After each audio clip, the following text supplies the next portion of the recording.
사실 그거는 다이어트의 문제가 아니거든요. 살을 빼고 싶어서, 체중을 감량하고 싶어서 나는 구토를 하는 거야. 이제 진짜 문제를 회피하기 위해서 하는 보호막? 네, 안녕하세요. 저는 너는 시기장애 회복 커뮤니티를 운영하고 있는 지원쌤입니다.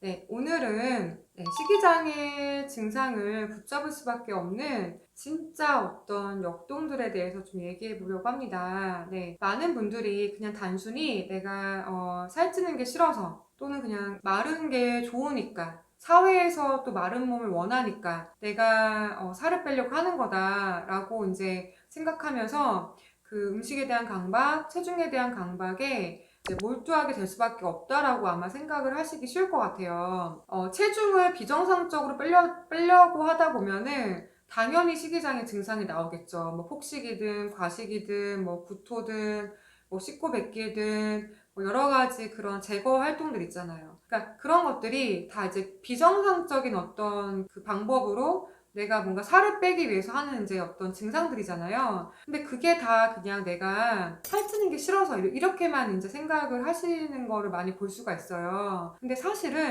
그거는 다이어트의 문제가 아니거든요. 그러니까 제가 개인 상담에서 항상 하는 이제 어떻게 보면 단골 멘트가 있어요. 네. 그러니까 지금 하고 계시는 거는 다이어트가 아니다. 그리고 이거는 그러니까 식이장애 여러 가지 증상들 있잖아요. 그러니까 그런 것들이 어떤 다이어트의 문제, 살의 문제가 아니라 이거는 정말 심리적인 문제다, 마음의 문제다. 이런 거를 굉장히 제가 초반에 강조해서 말씀을 드리거든요. 왜냐면 이유가 있는 거예요. 살을 빼고 싶어서, 체중을 감량하고 싶어서 나는 구토를 하는 거야. 나는 그래서 뭐 밀가루를 먹으면 안 돼. 또는 뭐 단 걸 먹으면 안 돼. 이렇게 이제 자기만의 어떤 식사 규칙을 세워가면서 이제 그 체중, 음식 뭐 이런 거에 이제 몰두하기가 쉬운데 이거는 사실 다 어떤 이제 진짜 문제를 회피하기 위해서 하는 보호막? 그러니까 이제 우리가 뭔가를 보호하기 위해서 이제 이렇게 막을 치잖아요. 그런 거라고 보시면 돼요. 식이장애 증상들이. 이게 무슨 얘기냐면 이제 그냥 한 뭐 약한 어떤 사례로는 이런 게 있을 수 있어요. 그러니까 내가 졸업도 했고 이제 취업을 해야 돼요. 근데 뭔가 자신도 없고 하고 싶은 것도 없어요. 그리고 이렇게 몇 번 내가 뭔가 이제 일을 하기 위해서 도전을 했는데 다 안 된 거예요. 그리고 그 뒤로 뭐 어떤 계기로 인해서 내가 이제 목표가 없어진 거죠. 하고 싶은 것도 없고, 그리고 뭔가를 하자니 자신이 없고. 뭐 이럴 때는 내가 어떤 취업이라는 어떤 문제를 회피하기 위해서 비정상적인 어떤 다이어트 방법, 그 다음에 식이장애 어떤 증상에 이제 몰두할 수 있다라는 거예요.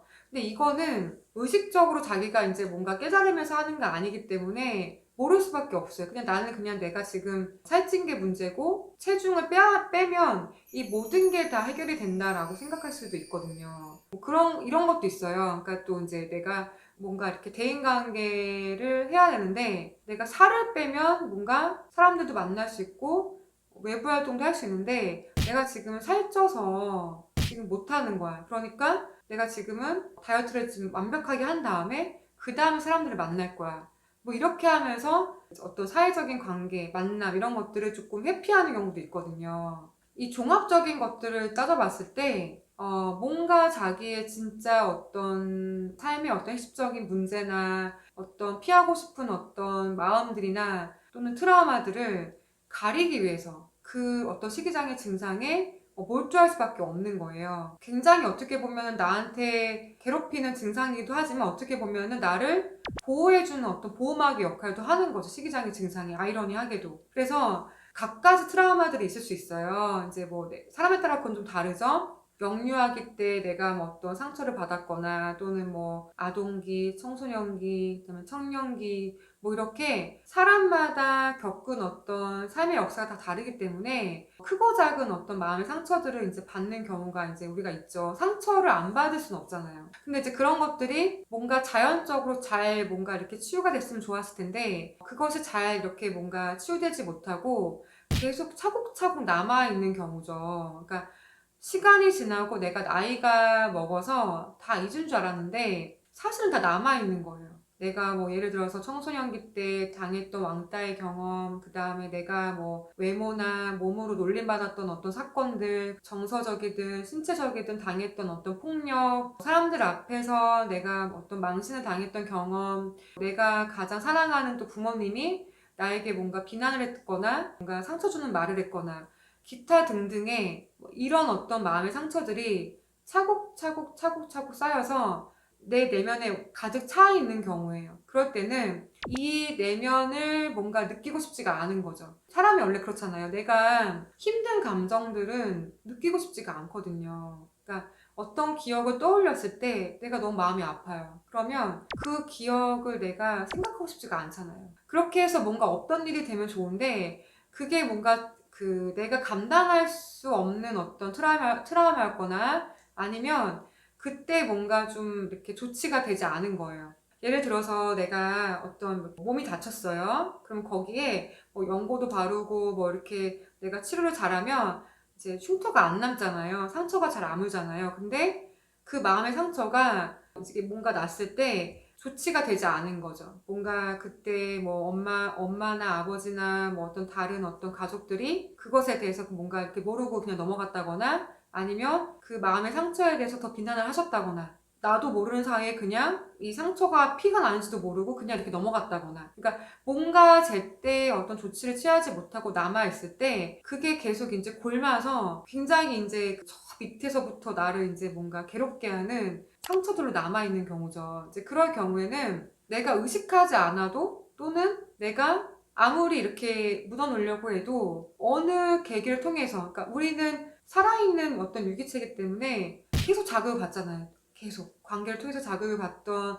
사건으로 인해서도 자극을 받을 수 있고 그러니까 그 자극을 받으면서 그 상처들이 계속 건드려지는 거예요. 그러면 어떻게 해요? 그 아픔을 느끼지 않기 위해서 또는 어떤 진짜 문제를 내가 해결할 힘이 없다고 느낄 때는 도망갈 수 있는 어떤 피난처가 필요하잖아요. 그러니까 그게 바로 식이장애 증상이라고 보시면 돼요. 사실은 폭식하고 구토하고 뭐 다이어트하고 거기에서 내가 좋아하는 음식도 못 먹고 맨날 굶주려야 되고 내가 맨날 체중 걱정해야 되고 이게 사실 되게 괴롭잖아요.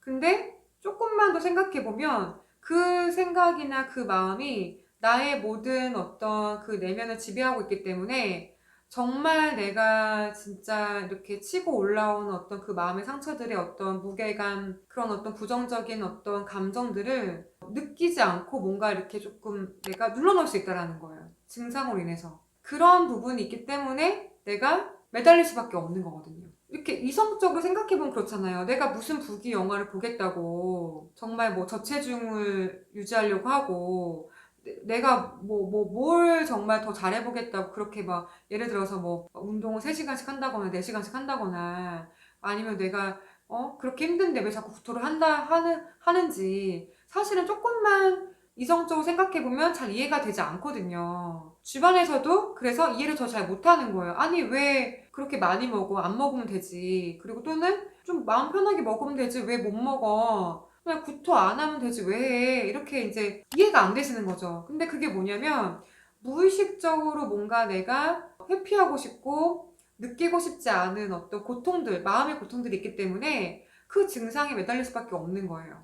그러니까 굉장히 큰 어떤 역할을 하고 있는 거죠. 식이장애 증상이. 그래서 무작정 나는 왜 이렇게 식이장애 증상에서 빠져나올 수가 없지? 또는 식이장애 증상을 유지하면서 살을 빼는 거가 뭔가 다이어트를 하고 있다고 생각하시는 분들이 계시다면 이게 한 번쯤은 이 증상이 뭔가 내가 진짜 문제를 좀 회피하고 있는 또는 어떤 마음의 상처들을 뭔가 덮고 있는 역할을 하고 있지는 않은지 한번 생각해 보시면 좋을 것 같아요. 오늘도 이제 조금 이렇게 식이장애 증상에 대한 어떤 진짜 역동들에 대해서 좀 설명을 드렸는데 좀 이해가 안 가실 수도 있어요. 그래서 뭐 너는꽃 블로그, 인스타, 카카오톡 채널을 통해서 문의를 주시면 제가 이제 답변을 드리도록 하겠습니다. 네.